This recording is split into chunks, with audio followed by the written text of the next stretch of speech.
Hello, James here. Before we get started with today's episode, just to let you know, there is a version with full tracks, which is around 2 hours long, up now on patreon.com/OasisPod. So if you want to hear the full tracks that we're talking about, go and check it out over there. Otherwise, enjoy the show as it is with clips, which is all we can get away with on a podcast. Enjoy the show. All right, it's Liam. I want to thank everyone at the Oasis Podcast as you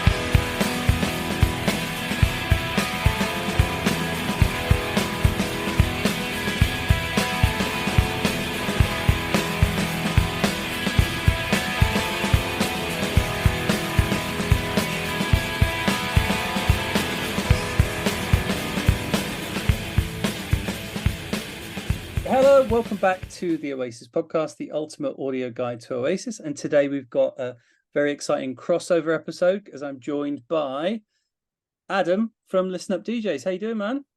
I'm good, thanks to you.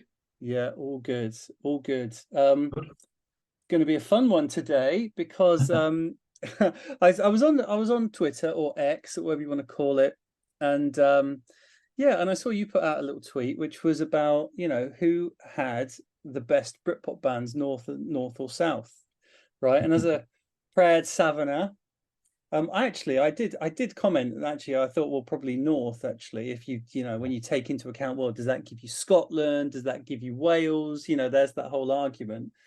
But then I went away and I thought about it, and I thought, you know what, the south has got some strong bands, and I thought, let's put this to the test, let's do a little debate, and I'll come out and fight for the south. But so what was your thinking when you put that out? I was just thinking about it. I don't know, I was just daydreaming. I was thinking about kind of growing up in the 90s, and obviously I'm from Bolton, which is just outside of Manchester, so obviously strongly in the north, and just thinking what my experience of Britpop would have been versus, someone growing up in the south. So it just got me thinking about it, really.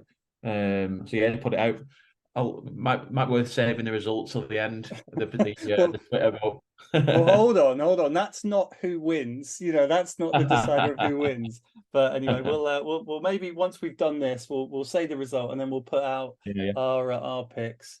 And it is a funny one, isn't it? Because I think that's a really good point. Because especially whenever you see, all the Britpop documentaries and stuff that come out, it sort of pisses me off because it always kind of follows the same trajectory. Like, Elastica and Suede and Blur, and there they are in the pubs in Camden, and then you get these northern oiks come in, and then and then that's it. And it's like, well, hold on a minute, it wasn't that, and even when you think about bands like Lightning Seeds, they were putting out what I would call Britpop, in like 92, 93. James, where'd you put James into it? You do have that sort of what is Britpop debate, but there's brilliant bands from the south that have got that more kind of laddish rock sound, and then there's great bands from the north that have got that more quirky sound. So it's not quite that north-south divide, but I can see where people come to that point. Yeah, I guess when you do think of sort of that Britpop genre, you do seem to think of that sort of, like you say, that sort of that Camden set, and what was the pub called down there that everyone used to hang out? Good Mixer, that's it. Yeah. I guess one thing with Britpop as well, though, when it came to the north and south divide, the south had a lot more sort of prominent females, didn't they, in bands? There were a great deal of bands coming out of the north with female members, and certainly not sort of singers and front person. There's definitely a difference with that. That's a good point. Well, look, anyway, so what we said is, right, let's think about this. So we didn't just want to have a debate on it. I said we've got to put some parameters in there. So what we've said is we're both going to nominate our 3 best Britpop songs, Britpop albums, and then bands from the south and the north.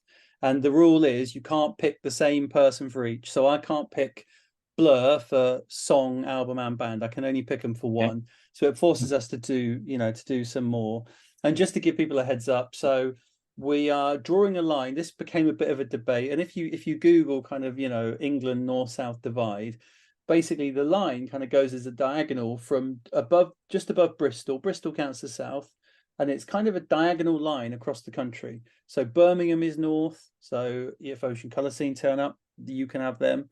And then like East Anglia kind of comes under South. I think Ipswich, Norfolk, that would probably come under South. Peterborough, Lincolnshire, I think that's the line when you're into your north there. I think if you're from Lincolnshire, you probably count yourself as northern. And then the other thing is, even though the Manics are from South Wales, I think you pretty much count Wales as north. I don't think if you're from Newport or Swansea or something and you wanted to argue, I don't think someone from South Wales would count themselves as a southerner. So I think if you want them, yeah, fine. Wales, Northern Ireland, and Scotland are yours. But what are you doing? Are you going England only, or are you going to pinch the devolved nations? I think I'm going to largely stick to England, but yeah, I think there's some Southern Welsh people who might disagree. You're being classified as Northern English. Well, not Northern English. Comments on that one. But where they put themselves on the north-south divide. There you go. And I think it is interesting because you've got that divide politically, culturally, and and so it is fun. But anyway, right. So let's crack on then, shall we? So I'll just hit you with my 3 songs. And then we always get into that what is Britpop debate. And I'm going to drop in here. I wasn't going to include these guys for band or album because I think that would kind of be cheating because I don't class them as Britpop. But when it comes to this song, I'm going to include the 90s, and so while you couldn't really argue they're a Britpop band, I mean, you could, I suppose. It depends on where you sort of draw the line. But Just by Radiohead for me was like a massive song around that time. Loved, that album, The Bends. OK Computer is also absolute genius. For me, they kind of drop off a bit after that. I know people still love them and think they're, genius. But for me, it's sort of once they, stepped away and went a bit weirder, I sort of lost them a little bit. So I'm going Just by Radiohead. I'm going Hey Dude by Cooler Shaker. Absolutely love Cooler Shaker. And I think that is an awesome, just a fantastic song, brilliant structure. Songs, what you got? And what do you think of those first off?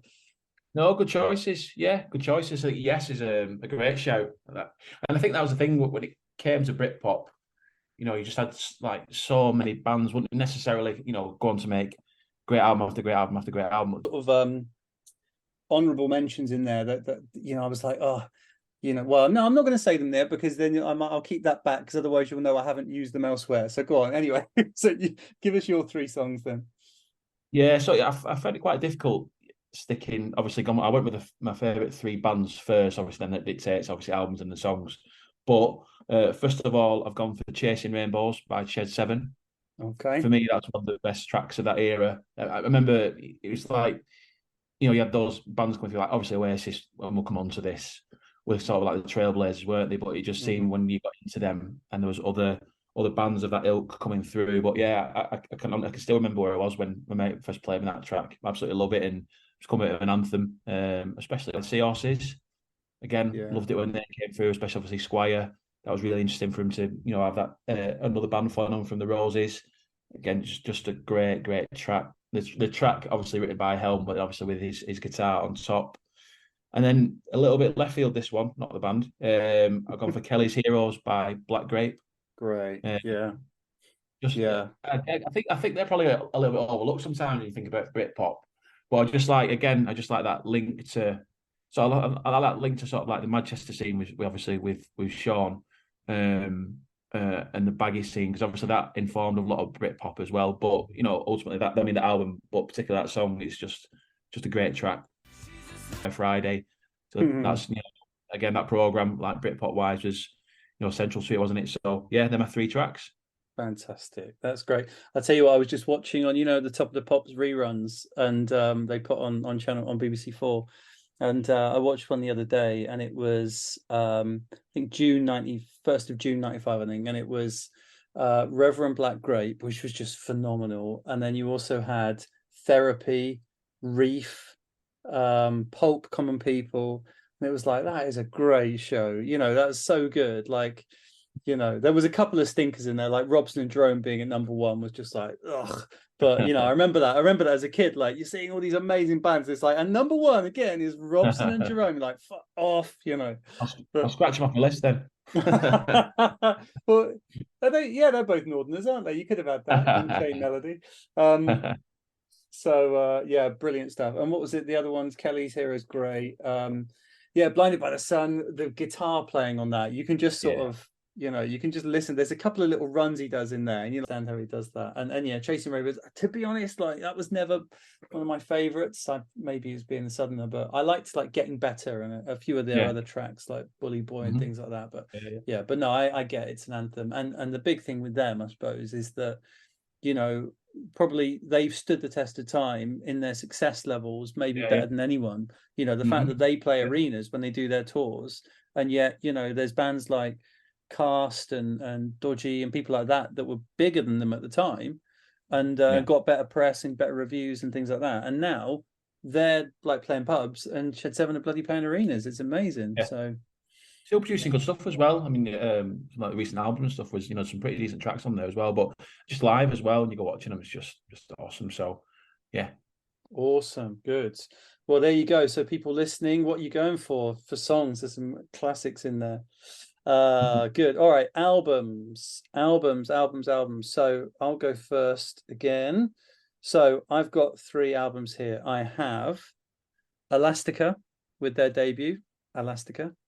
I've got another Oxford band. I've got Supergrass, I Should Cocoa, their debut, absolutely amazing. And Blue Tones, Expecting to Fly. I think I've got 3 absolute killers there, 3 great albums. The bands are all great as well. Obviously, Elastica never really did anything else. They did that one follow-up, didn't they, like 99, 2000 or something. But yeah, really, they're a 1-album band, and it is just a really special album. And obviously they're so important in the history of putting that together when there's Slight Return and Cut Some Rug and Can't Be Trusted and Fountainhead. It's just a great album start to finish. So what do you reckon? No, definitely, all great albums. I was never really into Elastica sort of when I was younger, but it's a band that I've really grown to appreciate, certainly over the last sort of like 5 or 10 years. And yeah, love that. I think the North are going to come into their own here a little bit. So the first one is Urban Hymns, which for me is, I think it's game over already. But yeah, excuse me. I mean, I probably wanted to put the Verve into my bands, but I think another one would have beaten them. But yeah, I mean, that to me, I guess I was like 17 when that came out, and obviously Bittersweet Symphony and stuff like that. So I didn't know the earlier stuff. But it just seemed like it was never ending. Just these awesome bands just coming out over and over again with great tracks, great albums. And for me, again, living in Bolton, like Wigan's just down the road, so it was like you had Oasis down the road in Manchester coming out, then you had the Verve from Wigan. It was just like, every turn is great music. But I mean, to me, it's top 10 album for me. That it's just absolutely perfection. So yeah. Absolutely love Cast. I agree with that. I do love the second album, but yeah, when you think about sort of like what people deem to be Britpop, the singles off that record, All Right, Sandstorm, Fine Time, Walk Away, it's just 4 class tracks, and yes, album tracks as well. Also a little nod to the Lars. Obviously, Noel said Britpop started with the Lars, didn't he? So obviously the John connection. But yeah, just love that album. I'm gonna go for The Good Will Out by Embrace. I know it's a little bit later on, like 98, but again, not Lancastrians like me, but from the other side, the hills. But yeah, just again another sort of band with like attitude, coming out not so far away. And again, I just think that record is just absolutely brilliant. I mean, the buzz for that band as well at the time, when they came out, and another couple of brothers in a band had that sort of like that little link to Oasis and stuff. But yeah, 3 great albums, I think. What do you reckon? Yeah, I can't argue with that. I cannot argue with that. I think Embrace is one that I've gone back to over the years, because it's so. I mean, there's a couple of rockers on there, which are probably the weakest songs on there, like Last Gas. I'll say it the northern way. We'll say Supergrass and we'll say Cast and Last Gas. And there's another one, You've Got to Say Yes, which I don't think is great. I think One Big Family is brilliant. And but I think for me, that's just the ballads on that album, like Retread and Fireworks. That, if you just want to chill, I'll just program in. But back in the day when I might you program in the CD player, what tracks you want to play. But I would, if you just like, right, I just want like 7 chill tracks in the, while I'm doing my homework, like, or whatever. you know, perfect. You can stick on like, you know, 4, or if you want, I want something anthemic. But yeah, I mean that the Good Will Out the track, I think is one of my favorite tracks of all time. That's just so powerful, and because he's so genuine, he's so genuine. He's such a good guy.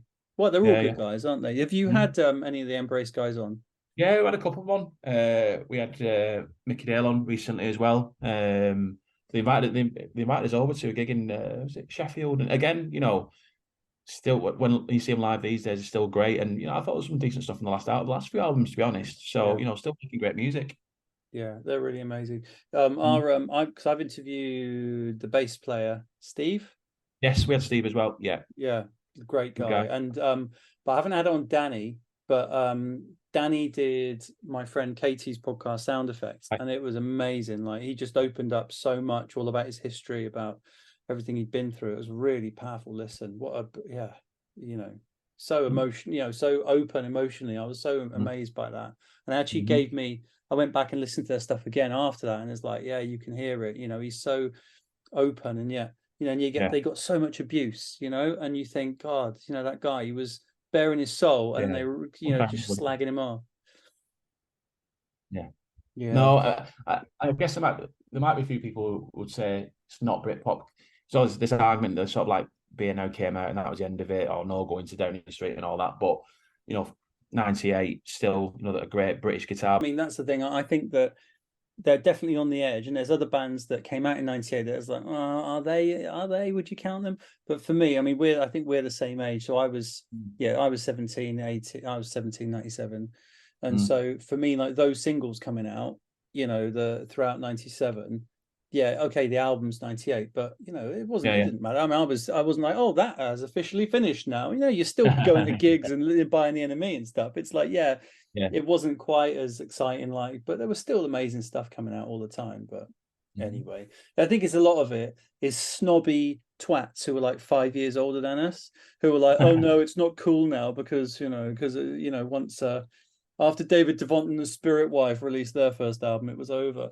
That is great, the album, by the way. They're not on my list. All right, well, here's the big one then. So I'll tell you what, rather than go all three, let's go one by one on these. So I'll go number 3 for my band.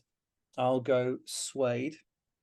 Yeah. So I had to include Suede. They're not my favorite, actually. It's a band I never really vibed with when I back in the day. Same as the Smiths as well. Like, I just didn't really get it. And also I'm very much about the voice. And if a voice annoys me, I'm like, nah, I can't listen to it. And his voice annoyed me, Brett. He just pissed me off. And so I never really liked them back in the day. But then over the years, especially the first couple of albums with Bernard Butler on them, they're brilliant. I love them. And Brett still pisses me off, and I do still have to kind of grin and bear his voice a little bit. But yeah, you can't argue with them. What a band, and really, really special and important in that moment. It'd be my top 3 Britpop bands, or certainly Northern bands, but obviously I had to pick albums and tracks by some of my other favourites. But yeah, I had to mention them. So yeah, my third will be Pulp.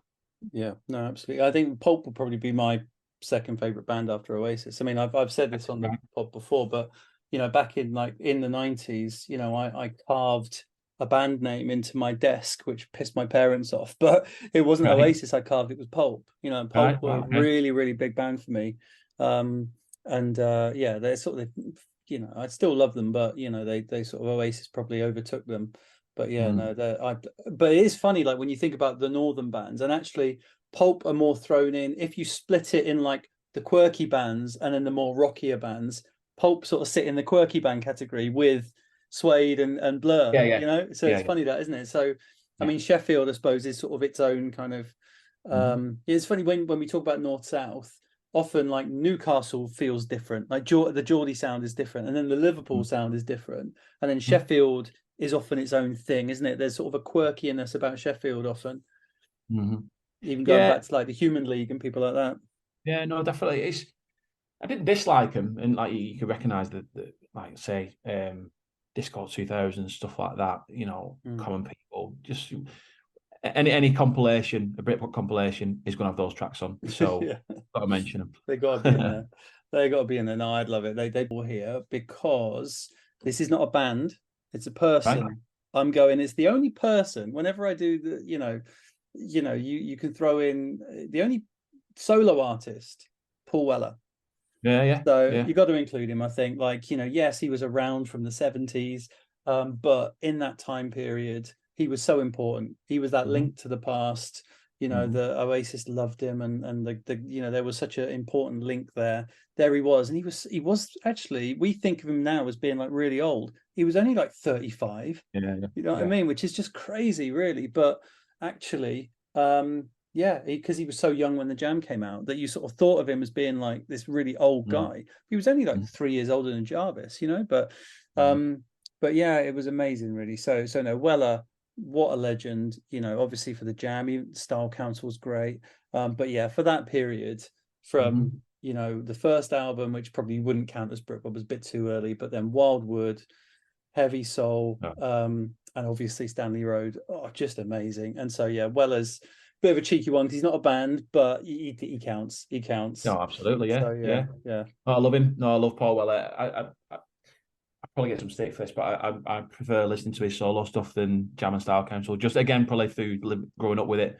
But like I say, that run of albums and Wildwood. I mean, what an album that is. So yeah, great. Go on. Who's your number 2 then? I can probably guess.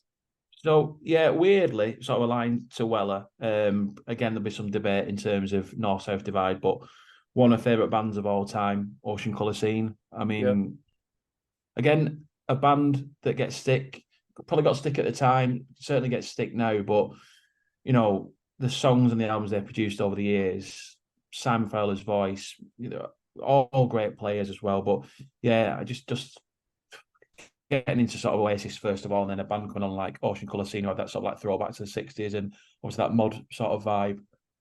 What a band. Mosey Shoals marching already.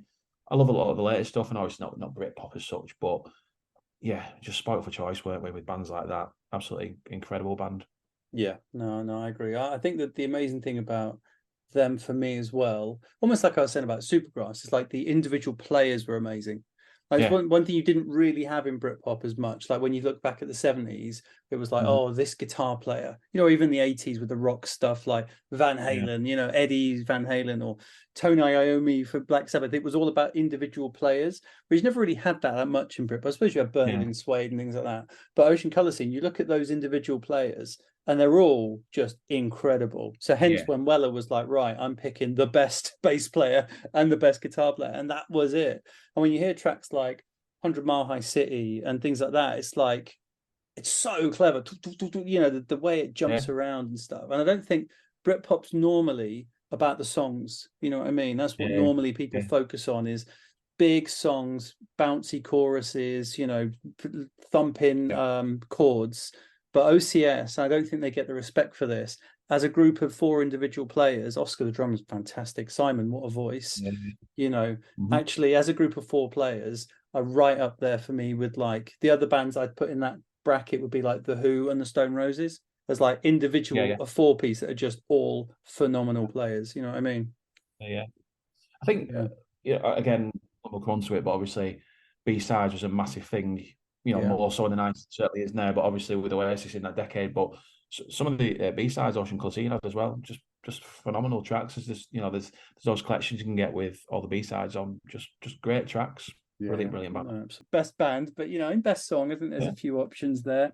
Gene, similar to Suede, not really one of my favourites, but I know a lot of people absolutely love them. Great band. Dodgy, loads of great songs. Definitely they were in the running for best song for Staying Out for the Summer, Good Enough, things like that. Echo Belly and Sleeper. We're saying about the female fronted bands. Echo Belly and Sleeper, definitely. You suppose you can chuck in Lush in there, Republica if you want to go. I'm not a massive Republica fan. I remember hearing Republica actually and thinking, like, the first time I heard like whatever the first one was, probably Ready to Go. And I was like, that's either brilliant or rubbish, and I can't decide. You know what I mean? It's one of those you think, is that brilliant or is that just crap? But and then Sleeper, another option. I was going to maybe go in between for best song, but yeah, so some good choices in there. but number one is Blur. So, you got to go Blur, really. So important in the movement. Like we're saying, it was them and Suede that really kicked it all off.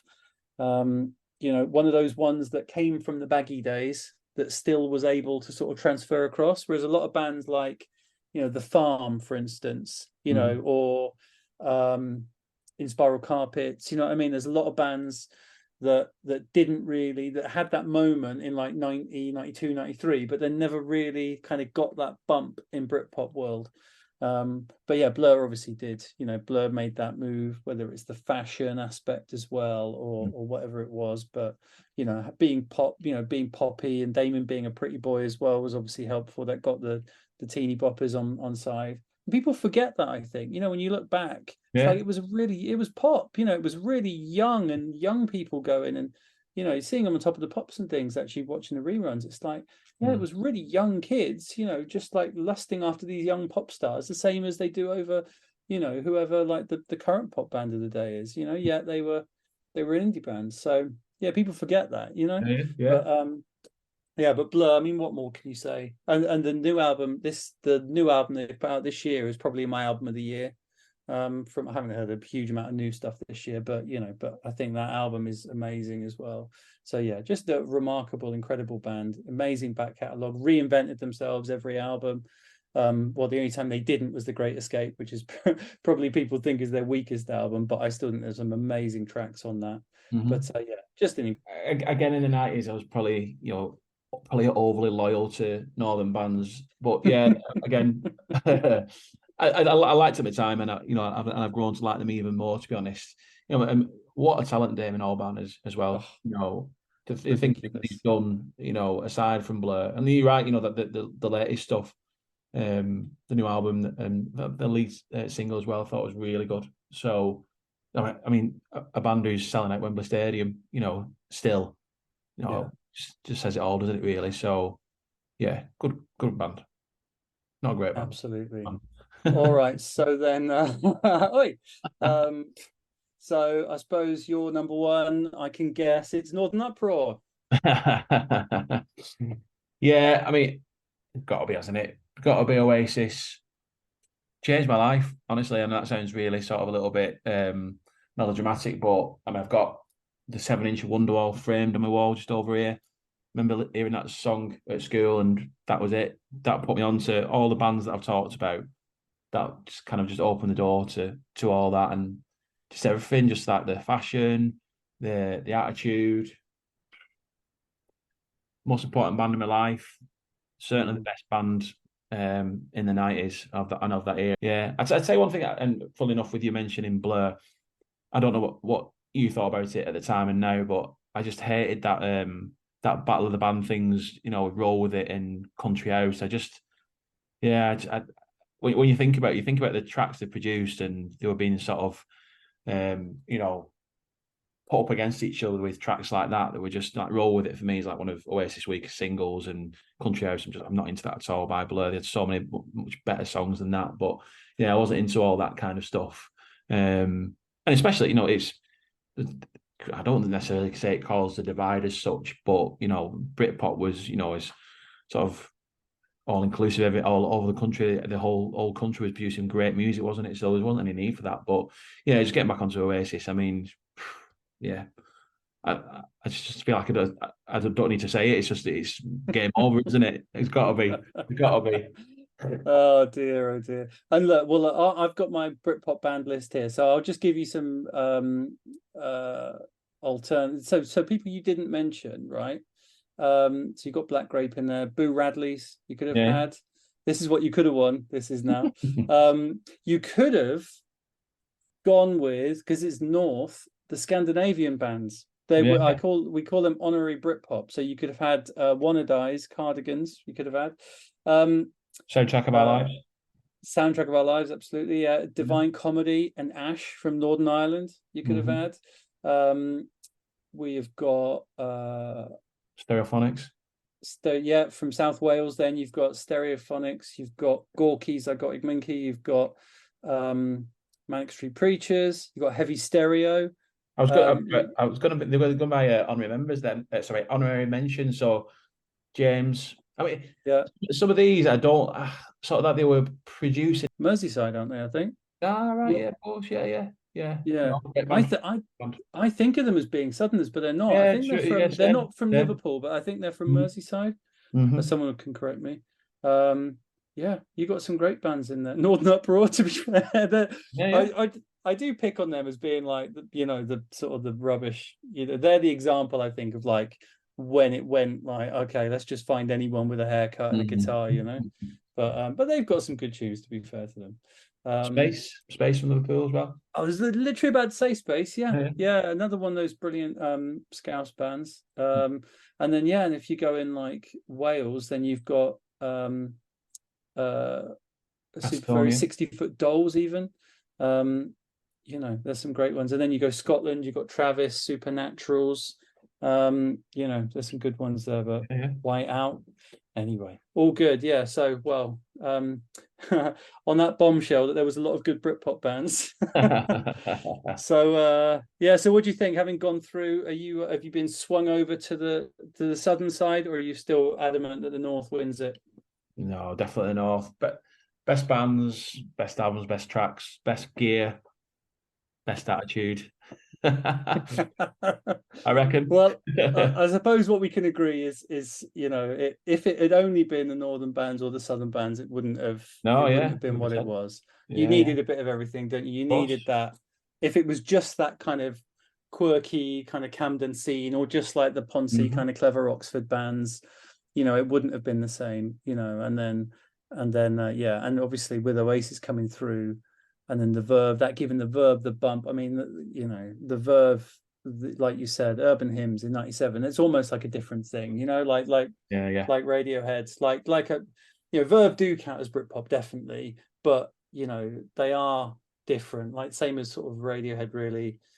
There's just something so special about those albums that you just like, God, yeah. But no, so no, I think that's my overriding fact. Chemical Brothers. Obviously, Britpop artists. Well, Prodigy appearing at Nebworth, didn't they? I'm right. Yeah, they did. I was there.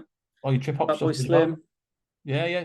Massive Attack, Portishead, all that coming into the mix as well. And again, sort of your Britpop bands working with some of those artists as well. So it's what a combination. Yeah. I think if you chuck in the Bristol bands for trip hop as well, then I think the South takes it. I think just about on a judge's decision. Well, anyway, go on. What did the people say then when you posted that Twitter poll? What was the result? 90% North. I hate to say 90%. Oh God.